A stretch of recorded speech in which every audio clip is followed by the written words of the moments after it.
Olá, pensa rápido. Elástico de resistência. O que vem na cabeça? Fisioterapia? Um aquecimento bem leve? E se eu te dissesse que essa ferramenta, que muita gente subestima, é usada tanto por soldados de elite quanto para transformar a vida de idosos? Pois é, hoje a gente vai desvendar a ciência e a força surpreendente que existe por trás de um simples elástico. Bom, esse aqui é o nosso roteiro. A gente começa questionando o que achamos que sabemos sobre eles. Depois, vamos ver quem realmente usa essa ferramenta. E os exemplos vão de soldados a idosos. Na sequência, a gente mergulha de cabeça na ciência, coloca os elásticos lado a lado com os pesos livres e, por fim, entende como tudo isso pode fazer a gente repensar o nosso próprio treino. Primeiro, vamos ser sinceros sobre a percepção geral. Para muita gente, elástico de resistência é aquela coisinha colorida que fica lá jogada no canto da academia. Parece inofensivo, né? Talvez sirva para fisioterapia, mas para um treino de verdade, nem pensar. Bom, é exatamente essa ideia que a gente vai desafiar hoje. Então a pergunta que fica é essa: será que estamos falando de um mero acessório, uma coisa secundária, ou de uma ferramenta de treino fundamental que a maioria de nós simplesmente ignora? Agora se prepara, porque é aqui que essa percepção começa a ruir. Imagina dois universos totalmente opostos. De um lado, o rigor físico extremo do treinamento militar. Do outro, o cuidado com a saúde e a funcionalidade na terceira idade. E se eu disser que os elásticos são uma peça importante nos dois cenários? Vamos investigar isso. Ok, vamos sair da teoria e ir para os fatos. E vamos começar num ambiente onde a aptidão física não é uma escolha, mas uma questão de sobrevivência e de prontidão para a missão. Pode parecer inacreditável, mas é isso mesmo. Existe um manual oficial do Exército Brasileiro dedicado só ao treinamento com elásticos. E o objetivo não podia ser mais claro: garantir que os militares consigam manter o condicionamento físico em qualquer lugar, principalmente em missões, onde uma academia ou um campo de treino tradicional simplesmente não existe. E a aplicação prática disso é genial. A portabilidade, a versatilidade. Isso permite que o soldado mantenha a forma no meio do campo, dentro de um veículo, em qualquer lugar mesmo. É literalmente a prontidão operacional que cabe dentro de uma mochila. Agora, olha só que virada interessante. A gente sai do campo de batalha e entra de cabeça no mundo da pesquisa científica focada no envelhecimento.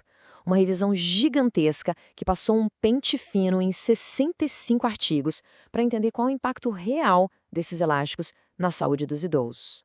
E aqui a gente vê os benefícios na prática. E olha, vale lembrar, estamos falando de idosos em cadeiras de rodas.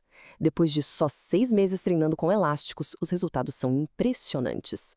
Melhorou capacidade pulmonar, força para segurar as coisas, resistência dos braços. Isso não é só um número numa tabela, gente. Isso se traduz diretamente em mais independência e mais qualidade de vida no dia a dia. Certo, então a gente viu que eles funcionam e funcionam para públicos bem diferentes. Mas por que funcionam? Qual é o segredo? A resposta está na ciência por trás da tensão que eles geram. Para entender a mágica por trás do elástico, a gente precisa conhecer esse conceito, a tal da curva de força. É um nome meio técnico, mas a ideia é bem simples. É basicamente um mapa que mostra em que ponto de um exercício um movimento é mais fácil e em que ponto ele é mais difícil. E é aqui que tá o pulo do ganto, o momento ahá. Pensa numa rosca bíceps com um halter. A parte mais difícil do movimento é ali no meio, quando o antebraço está na horizontal, certo? Com o elástico, a história é outra. A resistência é progressiva. Quanto mais se estica o elástico, mais pesado fica. O desafio máximo acontece lá no finalzinho do movimento. E essa diferença, acredite, muda tudo. E o que isso significa na prática? Significa que os elásticos desafiam o músculo de um jeito completamente diferente. Eles botam a atenção máxima justamente no pico da contração muscular, sabe? É um tipo de estímulo que os pesos livres, pela própria física deles, não conseguem dar da mesma forma. Beleza, com essa diferença científica na cabeça, como é que eles se comparam no mundo real, no dia a dia? Vamos colocar um contra o outro em fatores bem práticos. Bom, olhando para essa tabela, o resultado é bem claro. Em custo e portabilidade, nossa, os elásticos ganham de lavada. É a tal da academia que cabe na mochila. Por outro lado, quando o assunto é durabilidade, aí não tem jeito. Os pesos livres são quase indestrutíveis, podem durar a vida toda. A escolha aqui vai depender muito da prioridade de cada um. Então, qual é a grande conclusão para a nossa rotina? A ideia não é substituir uma coisa pela outra, longe disso. É sobre enxergar os elásticos como uma ferramenta especializada, que adiciona um tipo de desafio que talvez esteja faltando no treino com pesos. E pode tirar da cabeça aquela ideia de que elástico só serve para exercício pequeno de isolamento. Como o próprio manual do Exército mostra, dá para montar um treino super completo e intenso, de agachamento à prancha, usando só um kit de elásticos. E essa é a grande sacada. A questão não é qual é melhor, mas sim qual estímulo se está buscando. A curva de força única dos elásticos desafia os músculos de uma forma que os pesos livres simplesmente não conseguem. Juntos, eles oferecem um